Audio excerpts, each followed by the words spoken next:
And it is my great pleasure to introduce the meeting tonight. I didn't do any of the work. Greg Hobbs takes all the credit for doing all the work of organising this.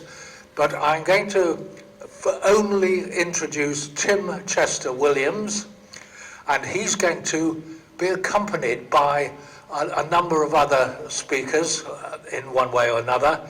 So we're going to be able to, this time, instead of miking him up, we're going to have a game of pass the lollipop, this lollipop microphone.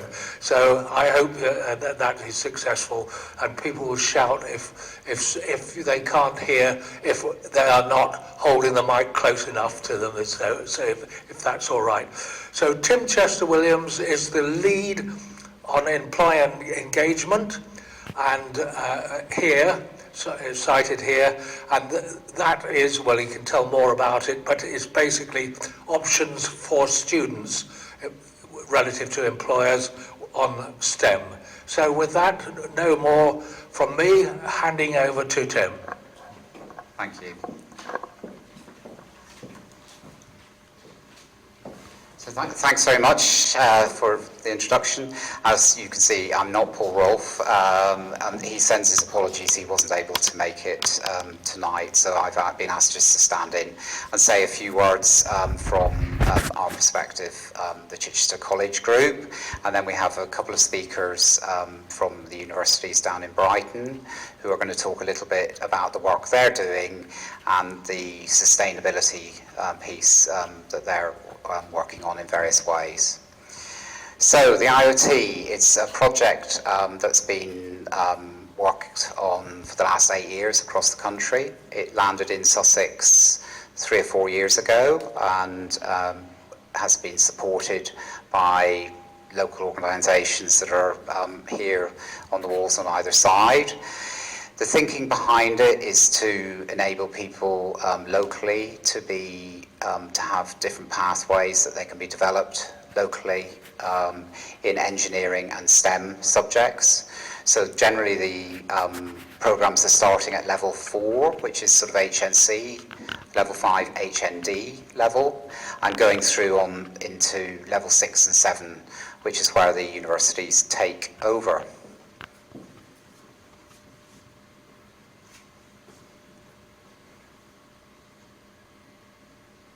So we have various partners from a university point of view. So the 2 universities in Brighton.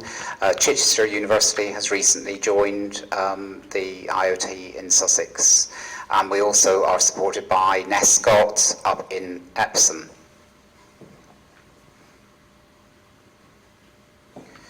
So this is the new building, which you may have seen outside. It went on site 3 months ago. We're on target to open the building in September of next year. It will be a facility supporting STEM subjects and also a construction hub. We have a member of Crawley Council here tonight who Crawley has been supporting us in lots of different ways and has enabled us to accelerate the investment in this project.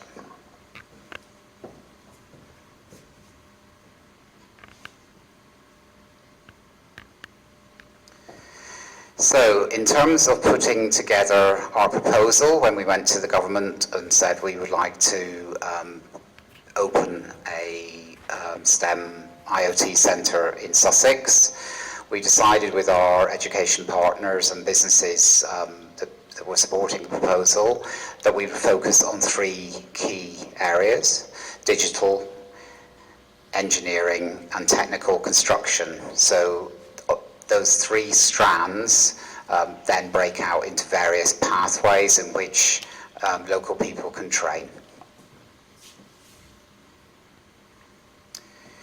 So for the purposes of tonight, we've just focused on engineering and the sort of engineering programs that the IoT can support. So here at Crawley and in Chichester, we are delivering levels 3 through to 5. As I say, these are sort of the entry HNC, HND levels, and then we hand over to our university partners. So how this is working in terms of my job in engaging with employers locally, I'm working with companies that are employing welders and general production engineers that are doing apprenticeships and supporting the production side of things. And then with the universities, we're also giving employees the opportunity to do CPD and training with them at the universities. So the whole purpose of the IoT is that we can have those joined up conversations and help employers navigate the education landscape, which is quite a complicated thing.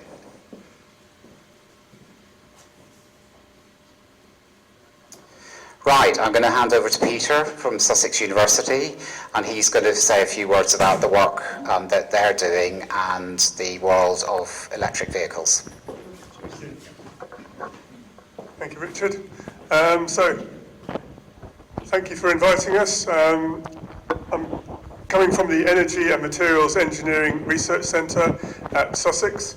We're a team of about 19 academics looking at quite a diverse range of energy and materials engineering.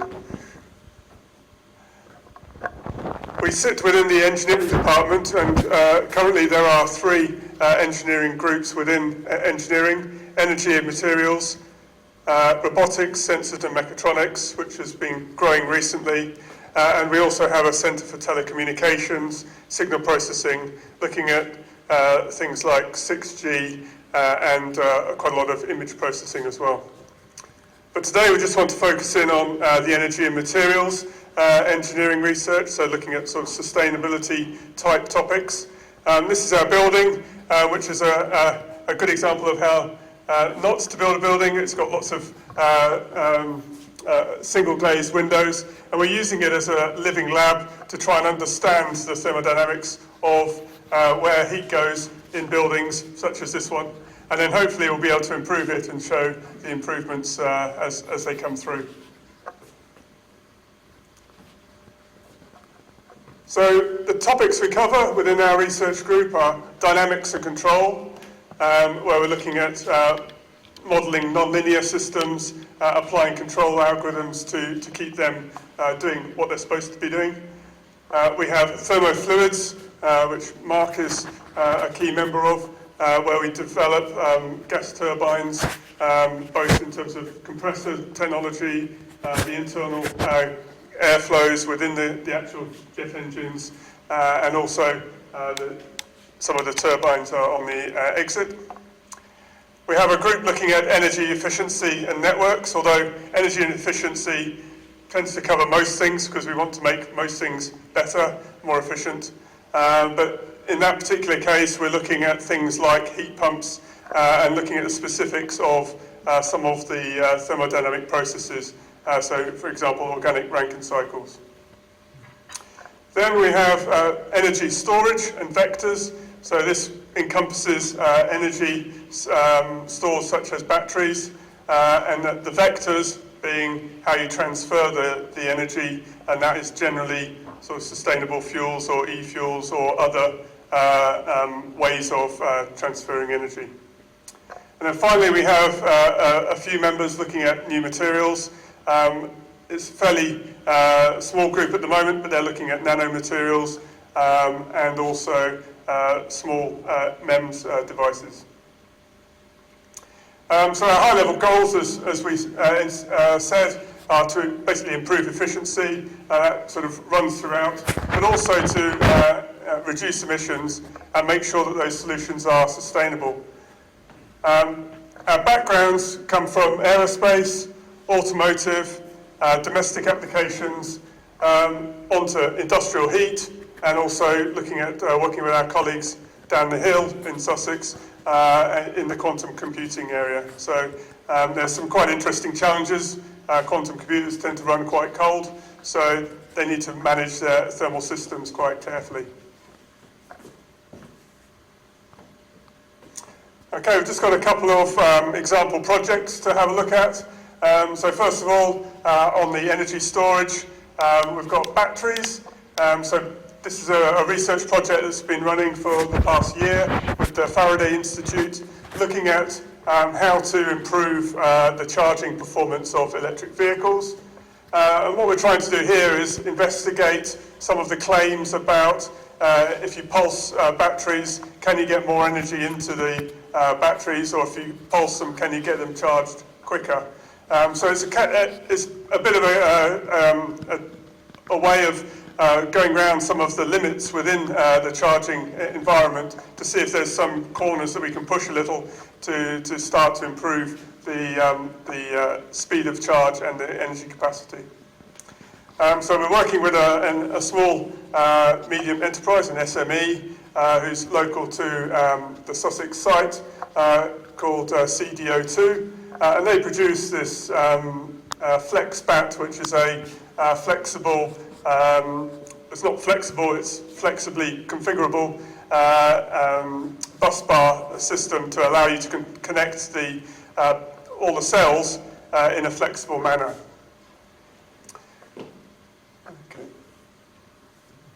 Another project which we're working on is called eCharge for Drivers. This is slightly different scale. It's what's called a Horizon 2020, or now it's Horizon, so EU projects, which thankfully we're back in the Horizon programme. And this project allowed us to have access to a wide range of people across Europe, from car companies through to suppliers, charge point operators, app providers, the whole food chain, if you like, for charging systems. And during that project, we were looking at different ways to improve the take-up of EVs. Being an EU project, it was actually conceived about 7 or 8 years ago. We then got the funding, and then it took us about 5 years to actually do the project. So the initial project was obviously set up quite a long time before the sort of recent upturn in EV vehicles, but a lot of the learning we've got is still highly relevant and quite interesting. So for example, we're looking at plug and charge systems, so trying to improve the way that you can just plug the plug in and it will recognise your car and do the billing automatically. So there's a new ISO standard for that, for example. Looking at different ways to make life easier for EV drivers, so booking services, route planners. We also looked at some techniques on battery swapping. You might have thought that came and went, but actually it's still quite an active area of research, or not research, and business opportunity, because they're actually rolled out in a number of cities within Europe. So we're working with Barcelona and Berlin. So in Barcelona there's a whole network of not scooters, but motorbike scooters, if you know what I mean, that you can basically swap the battery and get it charged up. And there's a whole sort of way of thinking about how you actually get that to work efficiently. So yeah, in Barcelona they've got them, in Berlin as well. And those batteries are quite chunky, about this sort of size, and they can also be used in sort of a two-seater light vehicle, so it's a bit like a Smart, if you like. But what did we do? So all of these partners were doing this. We were responsible for modelling the systems. So we basically built a world where EVs could drive around. We put all of the charge points that were in Turkey, for example, in this case, populated that with a population of EVs, let it run, and see what happened as you changed parameters. So you could change where the charge points were, you could change how people reacted. We introduced things like user behaviours that depended on range anxiety. So we thought range anxiety would be quite a good way of trying to model people's behaviours. And if you became more anxious, you tended to look for a charge point more quickly. But you're also prepared to pay a bit more as well. So we're able to look at the different trade-offs for different policies. So if you apply some legal policy where you have to leave the charge point when you finish charging, then that has a knock-on effect on user behaviour. So that was quite an interesting one. One of the sort of side topics that came out of that was what happens to queues. So at the moment we don't have many queues because there aren't too many EVs on the road. There's obviously increasing numbers, but there's still of the order of 2 to 3% of the cars on the road are EVs. So you can imagine if there's 50 times more EVs, there might be some need for some sort of etiquette, for example, at charge points in order to work out how to manage them. And the other thing we did was we worked with our AI colleagues for looking at natural language processing, and they took about 4 years worth of Twitter feeds, when you could do that, and processed that to look for things that were interesting within the Twitter feeds related to EV charging. So we were able to do a nice study of what people actually thought on Twitter. So there's a few caveats, obviously, to that, but that was quite an interesting study as well. And then just to finish, one of our teaching activities is the Formula Student competition. You can see the video behind you. So this is run every year, and we build a high voltage race car. So these are the race cars on the start line. There's about nearly 100 cars at Silverstone every July, and we then compete on a number of different competitions, building as the high voltage battery there. So the students get access to building a real battery, but they also have a lot of other experiences, such as running a project, building a chassis, making sure it's safe, all of the other engineering topics that go with that. I think that was it. Yes. Any questions? Yeah? You mentioned the Twitter study was interesting. Can I just stop you for a minute and say, could you, for the purpose of the recording, repeat the question to the microphone as you had just heard it before you answer it? Were there any interesting... You mentioned the Twitter study, you said it was interesting. Could you elaborate on that? Yeah, briefly. So one of the things was... the question was, could you elaborate a little bit more on the Twitter study? So some of the things we found were noticeable spikes when certain events happened. So we'd spot the spikes and then try and work out what was going on. So the Twitter grouped various themes within all of the tweets. So you could see how many tweets of a certain theme appeared over time.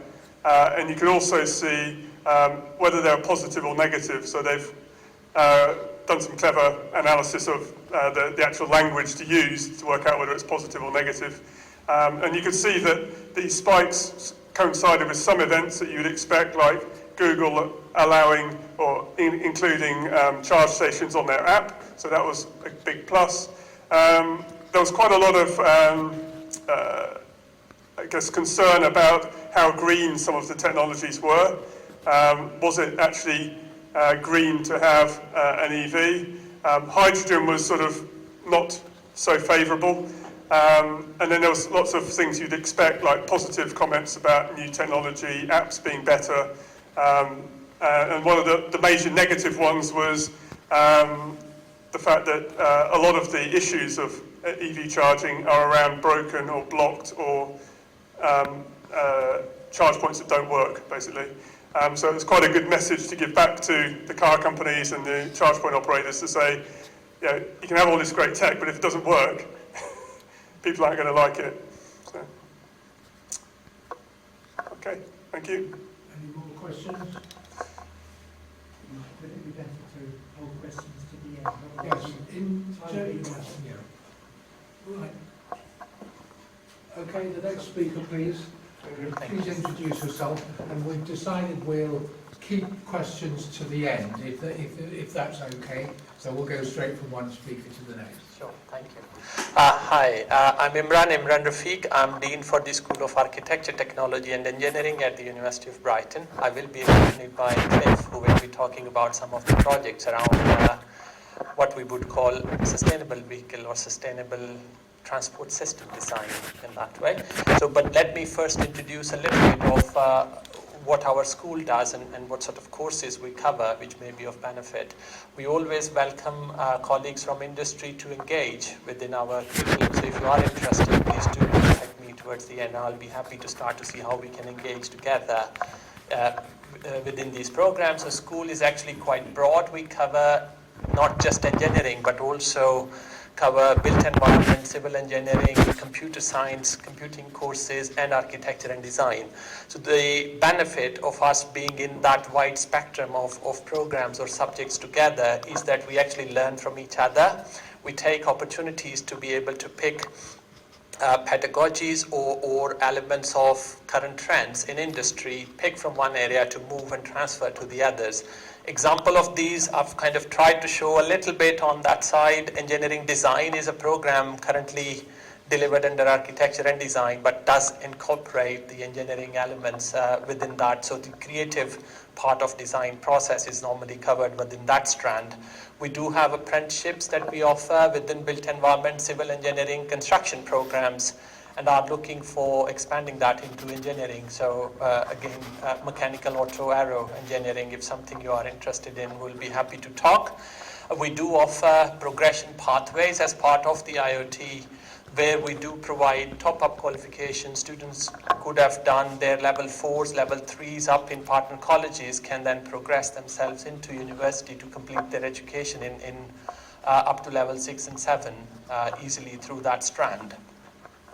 So, and then we have computer science programs where we do cover flavors of artificial intelligence and cybersecurity, which again kind of strands that spans across all the curriculum in terms of its application in engineering, its application in construction, so automation, robotics, all of those elements are bedded in throughout these strands. So this will help us deliver what we believe are the skills that are needed in today's industry, not just in one specific area. It kind of spans across the subjects in that way. Some of the facilities we have, if any of these would be of benefit to you in terms of your usage, we'll be happy to kind of again talk. We do have the basic manufacturing and measurement and 3D printing all encapsulated within our facilities. So students are then in those programs that I've mentioned are able to use these facilities as part of their curriculum kind of development, and hence their skills would be ready hopefully for the industry of these days. We do have labs in robotics, control and AI, where we do have a humanoid, Boston Robotics, work with very small robotic crawlies, we call them, because they can creep under sofa and actually start to go into narrow spaces to be able to pick up data that you would use in industry for the purposes, and also autonomous vehicles in terms of the drones, etc., are all being part of the curriculum that we deliver. We do have also automation and robotics in the sense of we have 2 large-scale, industrial-scale robotic arms, but also small-scale kits for students to operate under. And those two can be synced together to be able to try and test any manufacturing process that one would want to try. And we use student projects to kind of work on that basis to be able to deliver the skill set. Okay, we do also have environmental testing facilities, so we could do testing, walk-in cabinet, temperature, humidity, the standard bits, but we also have chloride and carbon dioxide, relative humidity, which are the key parameters which relates to climate change, durability of materials. So if you are looking for any kind of skill set, any testing in this area, again, facilities are here for us to be able to do those kind of testings within the institute. Some more facilities, we have fluid flumes, wind turbine, we have got dynamic testing, again, those elements that can be used in various programs, so we do deliver those, but these are open and up for any consultation work that you would like to do, try and test your products. These can be used in all of these entirety. We do have simulation suite, which does covers auto, aero programs where students do their projects and feed their data from theoretical calculations into the systems and being able to operate if they are achieving the fuel economy they are looking for, or achieving the flight parameters they are looking for through those simulators.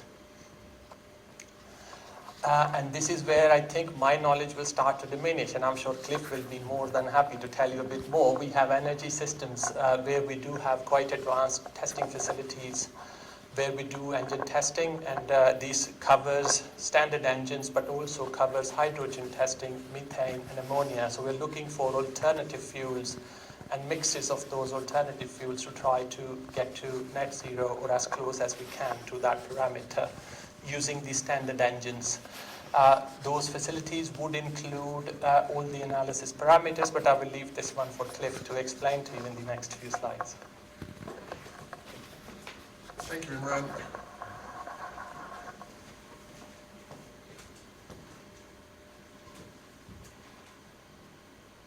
Okay, so we have basically a lot of equipment. When I first arrived at Brighton just 2 or 3 years ago, just the sheer wealth of stuff, technical stuff that we had was really quite staggering. And the optical, the lasers, the cameras that can take thousands of frames per minute as we measure some really complex and technical parameters. So, for instance, bottom right, it may look fairly obscure, but that is some fluid being squirted and watching it as it breaks down from the bubbles, they break down to vapour, to the smaller atomised parts. And, you know, as I say, thousands of frames per second, and different ways of using laser spectrometry and optical techniques to measure them. Okay. Right, and of course, various modelling techniques, computational fluid dynamics, but once again, aided by the opticals and the laser type technologies as well. Okay, looking back at what the university has done in the past, this goes back to 1990, but it's got a background that goes back further than that in terms of technical development. Fundamental physics is where is most of what Brighton does, or sorry, the bit of Brighton that I'm working at the moment does. And as you can see, we've worked with some fairly significant players in the automotive and the fuel industry. But of late, we've been dealing with hydrogen, we've been dealing with ammonia, and the types of fuels that it looks as though we're going to be needing in the future.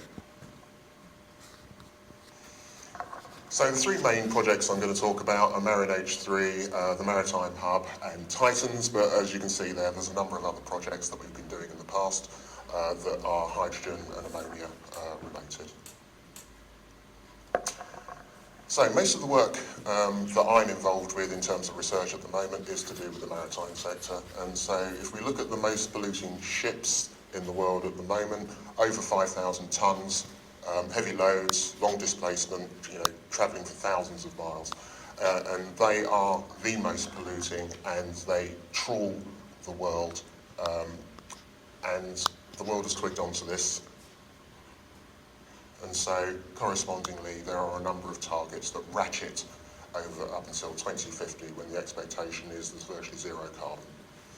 And 2030, 2040 and 2050 are the big ones.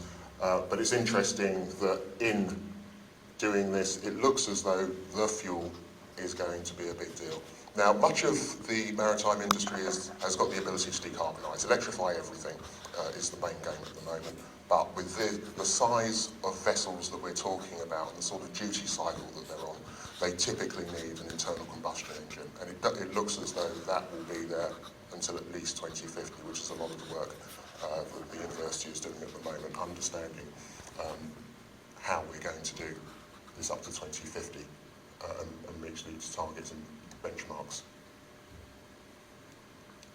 Okay, in terms of the fuels of the future, there's fuels with carbon in them, and then there's fuels that are carbon neutral. I'm sure you're all aware when you've got biofuels, the inference is that photosynthesis has allowed plants to grow and capture carbon dioxide, and so when they die at the end of their life, then it's just being given back. So that means that if we use those biofuels and we release carbon from them, it's only the same carbon that was collected during the time that they grew. So that gives them the carbon neutral basis. And then, of course, we have zero carbon, things that are fuels that have no carbon in them. And the main games, or the main options at the moment, are hydrogen and ammonia. Now, of course, many of the engines, or the internal combustion engines we have at the moment, weren't necessarily designed for the type of internal combustion engine that we have at the moment. And also, the maritime sector is big, and the expectation is it's going to get bigger. The expectation is that more will be transported by ships in the maritime sector, allowing us to displace more carbon-intense forms of transportation or freight movement, like roads and like even trains to a degree. There's a couple of terms I'm going to introduce you to. One of them is slip. That is what we call fuel going into an engine and then coming out without being combusted. The idea is that you burn it all and you get all the energy out of all the fuel that goes through the system. Slip is that not happening. And we also have elements like methane, which is CH4, and it has all sorts of interesting byproduct effects in the atmosphere, none of which are particularly good in the long term. And of course, we have the sorts of fuels we're using, hydrogen, ammonia, and there's a variety of ways in which we can make it. So going from being green, which means that we're using electrolysis, we're using water, splitting hydrogen and oxygen from water and collecting the hydrogen. Or of course, we can do it in a way where we use heat from hydrocarbons and capture the carbon, and therefore making the process environmentally friendly. And then there's grey, where we capture hydrogen from fossil fuels and we just emit, which is the worst. And they go obviously in the opposite direction in terms of cost, cheapest to most expensive. So talking about the projects that we deal with, Marinage 3, so it's looking at ammonia use in the maritime sector. We're a consortium of universities and interested parties, and we're seeing the bigger picture of ammonia, which has areas that need to be understood much better if it's going to be deployed at scale, about acceptance, the fundamentals of it and how to apply it. And each of the individual partners has different roles within that whole scheme. The University of Brighton has fuel definition, spray visualisation, combustion mode, I mean, getting down to the nitty-gritty of the physics that's associated with using this as a fuel. The project that I'm currently managing, or the part that Brighton plays in this project that I'm actually managing, is the National Clean Maritime Research Hub, and that's looking, as I mentioned previously, about how it is that we're going to achieve these emission benchmarks between 2030, 2040 and 2050. And once again, it's a consortium of universities, and we're looking at a variety of ways in which those benchmarks can be met. So perhaps 2030, we're looking at things like optimization of operations. The bit, of course, that we're looking at, once again, is about the fuels.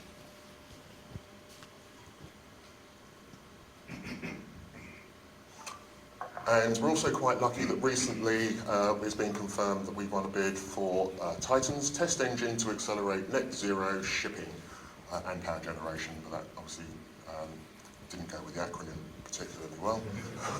So it's a maritime-sized engine. So you can change all sorts of elements about this engine. You can swap out heads, you can swap out the bits underneath. I don't want to go too much into the technical jargon, but it's quite a facility to have. And the expectation is that in the next few years or so, we'll be delivering some very, very interesting results about fuels, lubricants, systems, subsystems, all the things that you actually need something like this to be able to engage with properly. In the short term, though, we'll be looking at what we call optical engines. As I mentioned previously, we have cameras that can take very, very quick, short frame footage, and therefore we can check things like the atomization of a spray and how it atomizes within a cylinder. And for that we use what we call a rapid compression machine, and that sort of looks at the combustion phase. And we also have what we call another, what we call them optical engines, but it's an engine where you can see the whole process, the whole combustion process, from intaking air to adding fuel to compression to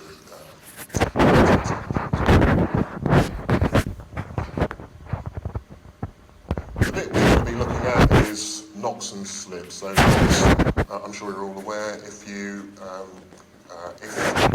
heat up nitrogen and oxygen, it forms oxides of nitrogen, which have all sorts of negative outcomes. So it's acid rain, for instance, but also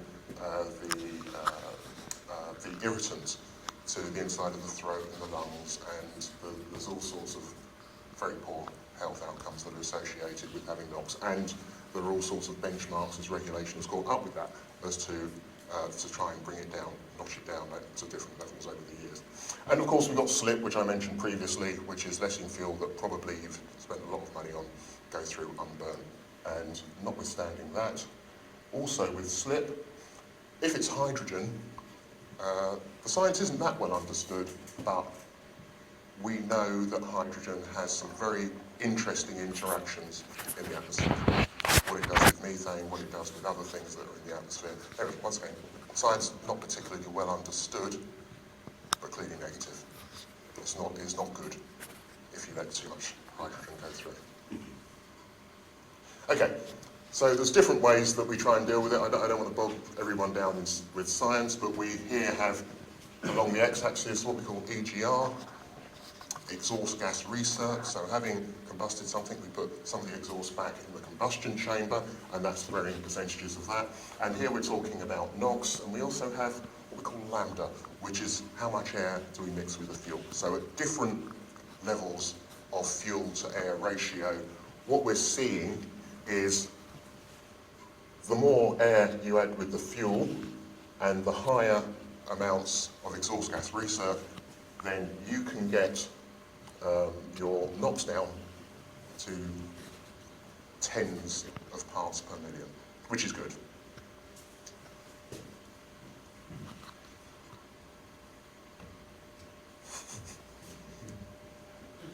Okay, but conversely, of course. What we also see that in doing the same things that gave you success in getting NOx down, we're seeing that tends to increase your slip, i.e. the amount of fuel that goes through unburnt.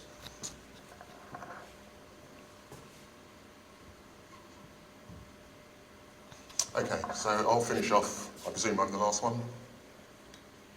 Yep, I am. Okay, so the University of Brighton, quite a lot of sustainable fuels experience, and we have some very unique facilities, and we're going to be getting some more in the not too distant future.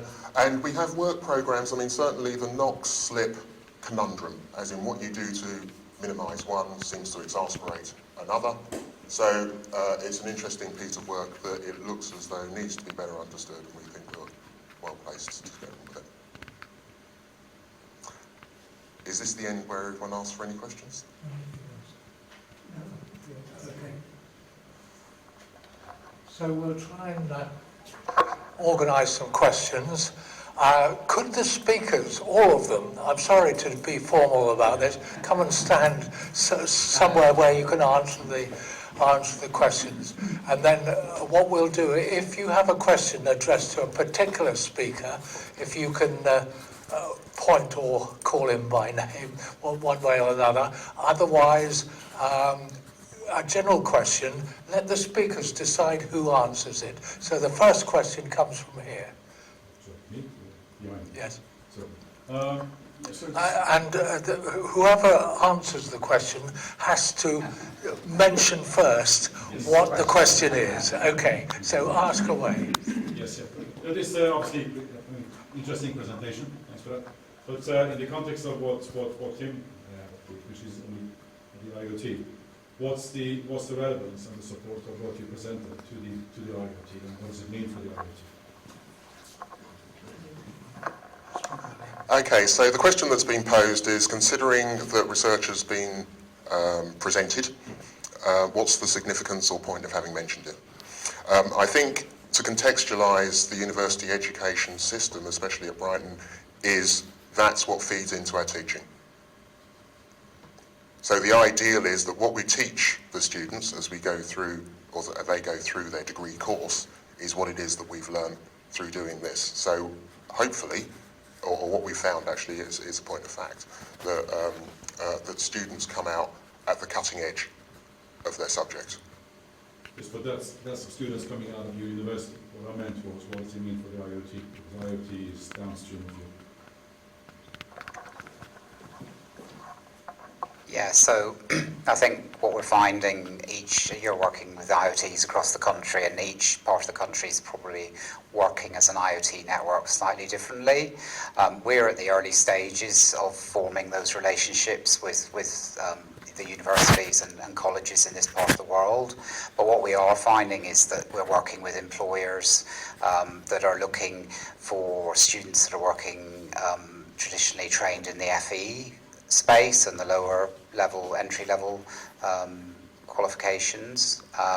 But it's an opportunity as part of an IoT to engage and work with university partners where companies are looking for that higher level engineering support. So that's what's tying it together, I think, in this part of the world. I was talking to Mark before the presentation, and I think we're also thinking and finding that we want to encourage students and residents and local people to study, live and work in the place that they started, and rather than travelling off to different parts of the country. And I think it's a stated aim of the council and the county, etc., in this part of the world, to try and encourage local people to stay local. And there's the sustainability piece that we were talking about. They're not having to, go use energy, etc., travel far and wide. They can stay local. So that's sort of the thinking of the IoT. The plan is still developing, and Vabex works as a supplier of training systems around the country, and is obviously working with other IoTs who are sort of delivering and supporting their communities in perhaps slightly different ways. No, but just one final point. Obviously, what you need are high caliber students, and obviously STEM is at the heart of it. And obviously, now nice thing about the IoTs is you guys should hopefully up the game and go beyond the curriculum, and then provide the type of students that's obviously HE or the next stage. Yeah. Anybody want to answer that comment? Thank you. So one of the mission of IoT was to provide that skills gap that we have within the region, and this skill gap is kind of being filtered through all the way from level 3 up to level 7 through the IoT package. So what we are talking today is that package, in essence, that level 3s and 4s are covered by the FE partners, but 4, 5, 6 and 7 are then covered through the university partnership, and this is where that connection piece comes into play. As Tim said earlier, the mission is to try to retain local skills, develop local skills, and being able to get that employed within the region. So this is why we are working quite closely with employers as partners within that IoT, so that we can deliver that full package within the region.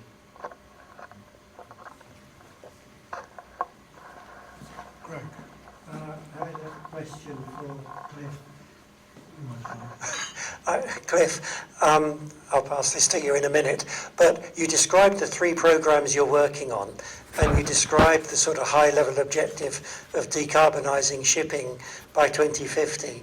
No doubt there are other programmes as well, but do they represent, in your opinion, a coherent whole as to everything which needs to be worked on? Is it a complete jigsaw and you're doing elements of it, or are there pieces which you feel are not being addressed yet?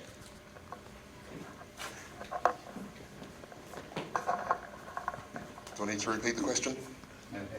Okay, fine. Okay, so it's okay. As a quick summary, it's a significant hole, but there are holes in the hole, and actually part of the process is to investigate those potential gaps and identify those that are best skilled to actually to fill them. But so yes, it's not perfect, but we recognise we know what we don't know.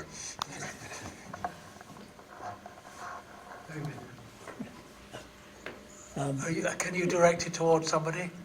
But it's right, this will record it as well. You're okay. Okay. I read a criticism recently from the owner of a small engineering company who said that when universities and colleges hold careers fairs, they invite all the big companies. And I see a lot of big companies on the wall over there. As an SME, they had difficulty just being able to attend some of these. So my question is really, how are you trying to address the needs of the SMEs in the engineering sphere? Yeah. So there aren't many of us on the ground, but within our teams, we are going out to companies in the local area, SMEs in particular, and trying to support them as best we can. So we are. The lead is taken by the bigger companies who always have the resources behind them to support and develop new programs. But it is important that we do listen to the SME companies and get input from them. So as far as we can, we are engaging. But I recognise the sort of problem that you've sort of highlighted. In one-man bands and smaller companies just don't have the resources necessarily to engage with local training providers, go into local schools and talk to young people about the future in STEM subjects. But it's something we're trying our best to lift the understanding of it, and getting SMEs involved is obviously very important.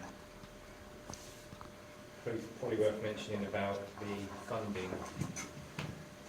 Sorry, I'm going to conflate this because my name's Mark Putterbrown. I'm from the University of Sussex as well, but I'm also the Associate Dean for the IoT, and Peter kindly gave the talk, so apologies for that.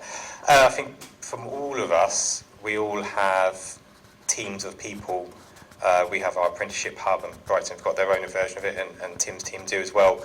And I think they're really useful because they will help guide SMEs that probably they don't really understand the levy funding landscape. They might not be paying into that levy, but our teams can help them tap into the levy transfers from the council, for instance. That's another scheme, or help in terms of funding. So if they really are looking at apprenticeships, but they're not really sure what to do, then it's always worth reaching out and asking our teams, because that might be the difference to make it. Don't just think because they're an SME they can't access these sorts of funds.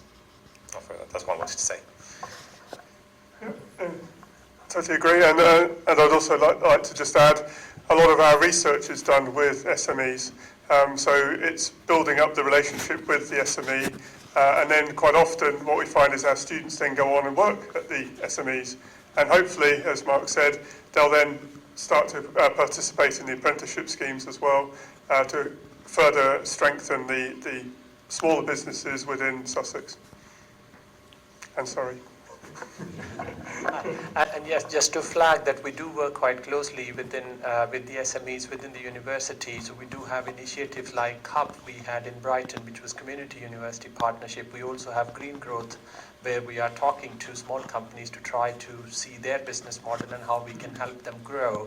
But we also have a large volume of knowledge transfer partnership projects with SMEs, where again an employee comes in part funded by the company, part funded by government, and they are looking at certain specific growth areas in the company supported by the university through this technology transfer. So all of these initiatives does exist. In career fairs, we do try to encourage as many as we can, but obviously there is a limit. But we are more than welcome to talk to anyone who would like to represent themselves. Most of the time it's the communication barrier rather than any other which would stop us. We will be more than happy to talk to them if they are keen to come in and represent them in those fairs. finish off very quickly. Say that the placement route that was mentioned there's some really wonderful stories about students who have gone off and done a placement, and it's basically been a long interview for a small company that wouldn't have been able to do it in any other way. And you know, they've come straight, they've finished their degrees and been given a job, and they've flown. You know, it's been a really wonderful union of students and companies, and so please consider placements. Questions? Further questions? Yes? If you send exhaust gases back into the input, does that reduce performance? The question was, if you use exhaust gas recirc and send it back into the combustion chamber, does that reduce performance? Yes, that's the upshot of it all. The way in which we reduce the temperature and therefore reduce the production of NOx is by reducing the temperature in the combustion chamber. And so in effect you've got something that's inhibiting combustion, so that's why you end up with more of the fuel not getting burnt when you do that sort of thing. So there's a number of tactics, but that's the conundrum at the moment between NOx and slip, is because the things you do to fix one confound the other. So we're going to have to do something different. Any more questions? Yes? You talked about a possible etiquette for car charging situations. Do you have any sort of initial views what that etiquette might perhaps comprise?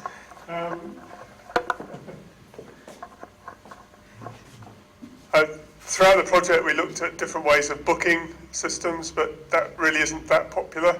I think at the moment there isn't even road markings, so where to go if there is a queue, how do you get into a queue at the charge stations. So the initial step would be to have some sort of recognised process of queuing, I would imagine.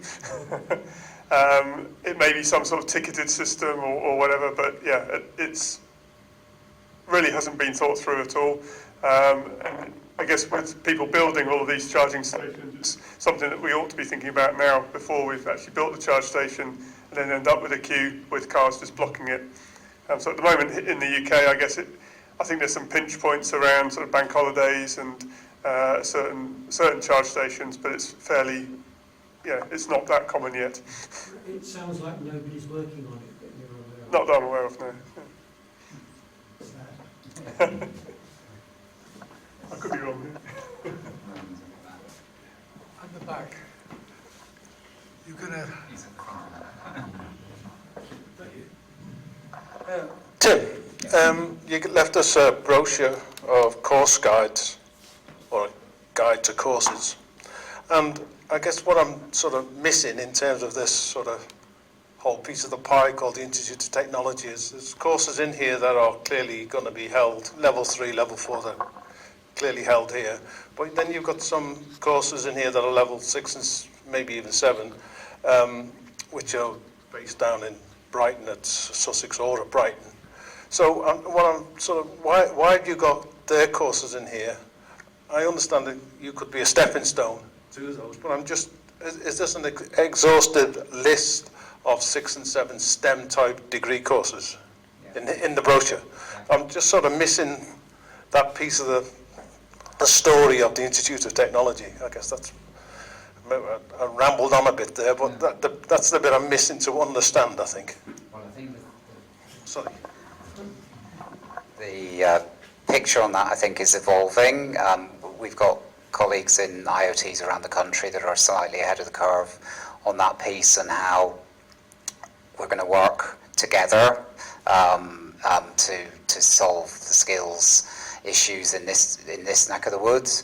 But I think the thinking, certainly in the discussions that we're having, is that we can, some of the degree level work can be delivered into the local town, so we won't necessarily have to go down to Brighton to do your studying or go to Chichester. Potentially there is the opportunity to deliver modules more locally in Crawley. So I think that's sort of how we're beginning to think that the IoT may begin to shape and form. So we're bringing that skill and knowledge into the town, upskilling our own staff in the FE world on some of this work, and that's sort of what we're looking at from a sort of collaboration point of view. But it is a work in progress, and I think we're just keeping our ear to the ground as to how it's working elsewhere in the country. And also, you know, the new government is changing potentially some of the wording, etc., of technical colleges, etc., going forward. So we're just, you know, we're keeping aware of it. But I think it's very much about lifting skills across the county and counties around.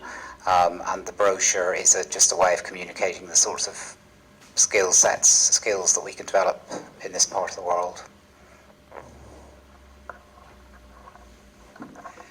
Do you think you've got the mechanisms collectively to get the feedback from, I don't know, employers obviously, but other groups as well, as to what they need, maybe from schools too? Maybe institutions have a role to play, maybe chambers of commerce, that sort of thing. But are those mechanisms working properly so that you can optimise, you know, how you configure yourself to fulfil them?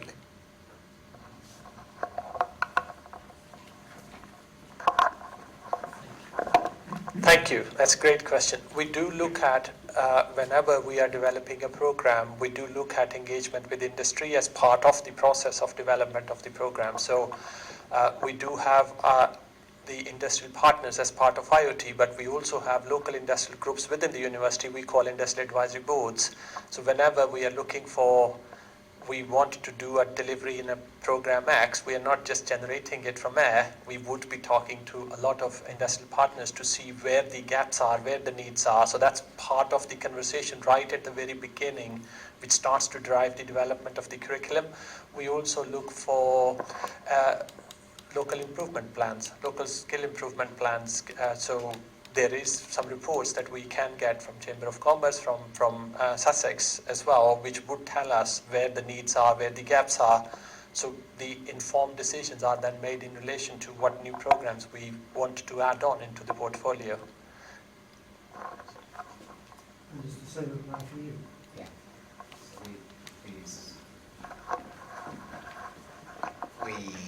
Yeah, exactly the same. We're using, working with the local councils around the county, we use a system called Vector that draws together data that we can look at and see, you know, through a number of inputs where the skills gaps are. But I think this is a brilliant opportunity as an IoT to work together, both in middle ground and sort of higher ground, work together to try and fill in and close those skills gaps, which historically we probably wouldn't have been working so closely. So I think it's, you know, it is a good opportunity. Right. Is there an exemplar somewhere in the country which is, you know, the one you aspire to be like, you know, Liverpool or somewhere? Is somebody? I'm not. Yorkshire in manufacturing is pretty impressive, isn't it? Yeah. I'd rather use my lecturer voice. Yes, I mean, there was an example, I think it's South Yorkshire, and it kind of spun out one of the advanced manufacturing centres in one of the universities there. Companies saying, we need apprentices, we need the skills there. And I think you actually had pretty major manufacturers moving their factories and building new factories in that part of the country because they could be assured that they had the skills and the workforce that they needed.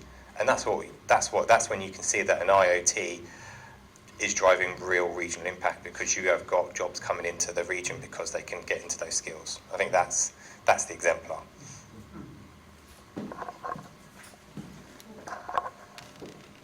Right.